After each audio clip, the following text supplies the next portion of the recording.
Just on the other side of the St. Lawrence from Quebec City, you'll find the mouth of a river. Follow it a kilometer south through the town of Levis, and it quite abruptly becomes this.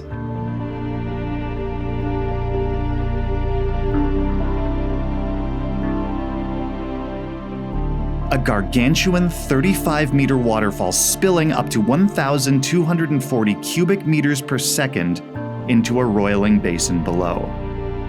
Because of the cauldron-like shape of that basin and the constant misty spray of the falls, French colonists called them the Chute de la Chaudiere, Chaudiere meaning kettle or boiler. They gave that name to the whole river. In fact, they liked it so much they gave it to another, much better-known set of falls more than 400 kilometers away on the Ottawa River, which, among other things, makes these falls really annoying to research. Thanks, Champlain. Today, these Chute de la Chaudiere in Levis sit in the center of a sprawling park with hiking trails, a hydroelectric power station, and a 113-meter-long suspension bridge dangling and swaying 23 meters over the river. In their cauldron, the falls have carved the rock away to reveal these striking geological formations, a layer cake of reds and grays and greens, sharply defined strata jutting up and folding over themselves. The falls now sit on a pretty solid base, but what they've revealed here, if you know the language of rocks, is two stories that take us back more than 500 million years. We'll start with the supercontinent Rodinia. We're so far back in time that it's entirely barren.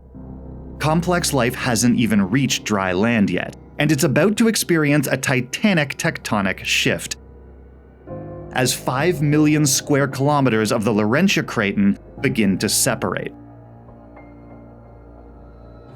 Water floods into the newly opened rift and becomes the Iapetus Ocean.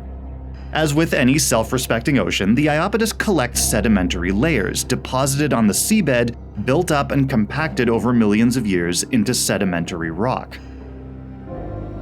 At the same time, vast geological processes continue to shape geography on a planetary scale. The split that gave birth to the Iapetus is reversing, and the Laurentia Craton is now on a slow-motion collision course with the continental assemblage of Gondwana. In between, at the edges of that collision, are a series of orogenies. That's the geological term for mountain-building events when two land masses crash into each other and force each other up, or that's the clean and tidy version. In reality, there's a whole mess of compression and thrust faulting shoving all those rock layers around.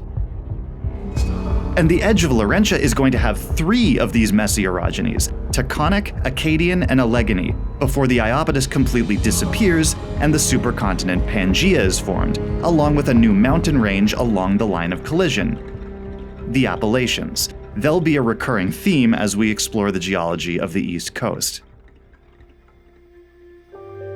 But zooming way back in on those layer cake rocks at Chaudiere Falls, we now know enough to appreciate the two stories they're telling. The individual layers you're seeing here are the sediments that were laid down at the bottom of the Iapetus Ocean hundreds of millions of years ago. And the sharp delineation of those layers can give us all kinds of clues about what the world was like back then and how it changed. Like pages in a book, they're a temporal, linear record of tectonic activity, ocean chemistry, sediment sources, and sea level change, just to name a few. And then, stepping back to look at the angles and folds of those individual layers tells the story of the climactic orogenies that gave birth to the Appalachians. All those thrusts and folds are chapters of enormous landmasses crashing into each other on a timescale where rock acts almost like a liquid. Knowing what to look for as you're picking around the edge of the river or braving the view from atop the suspension bridge turns this gorgeous spot into a window 500 million years into the past. And over the next few weeks, we'll be giving the same treatment to a few more spots along the East Coast, seeing how changes in the overlooked rocks underfoot give us clues to the vast stories of Earth's history. If you're enjoying these videos, consider throwing me a few bucks a month on Patreon. It is the best possible thing you can do to ensure that they will keep coming.